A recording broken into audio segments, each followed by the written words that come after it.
রাজনৈতিক অঙ্গনে হঠাৎ করে উত্তাপ ছড়িয়েছে রাষ্ট্রপতি মোহাম্মদ শাহাবুদ্দিন চুপ্পুর অপসারণ বা পদত্যাগ নিয়ে। মে মাসের চিকিৎসা সফরকে কেন্দ্র করে গোয়েন্দা সংস্থাগুলোর এক চাঞ্চল্যকর তথ্যর পরই দৃশ্যপট বদলে যায়। মে মাসের 9 তারিখ লন্ডনে যান রাষ্ট্রপতি এবং ফেরেন 18 তারিখ। একাধিক নির্ভরযোগ্য সূত্রের দাবি, ওই সফরকালে সাবেক প্রধানমন্ত্রী শেখ হাসিনার সঙ্গে তার একটি গোপন ফোনালাপ অনুষ্ঠিত হয়, যা পরবর্তীতে ফাঁস হয়ে পড়ে। এটি ঘটনায় বিএনপির রাজনৈতিক কৌশলে আনে নাটকীয় মোড়।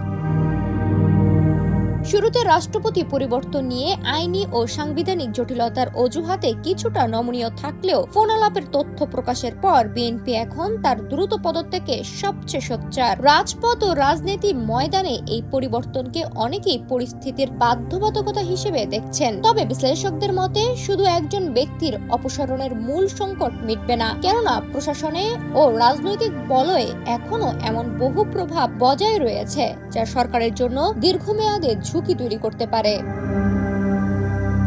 লন্ডন ফোনালাপের পর তৈরি হওয়া এই নতুন সংকট বিএনপিকে নীতিগত চাপে ফেলেছে। আজ রাষ্ট্রপতির সফরসঙ্গী কিংবা রাজনৈতিক যোগাযোগের খবর সামনে আসছে, কাল হয়তো আরো নতুন নাম যুক্ত হবে। সামনের দিনগুলোতে বিএনপি রাজনৈতিক বলয় কিভাবে সামাল দেয় এবং নিজেদের জনসমর্থন ধরে রাখতে কি পদক্ষেপ নেয়, তার উপরেই নির্ভর করছে দেশের আগামী রাজনৈতিক স্থায়িত্ব।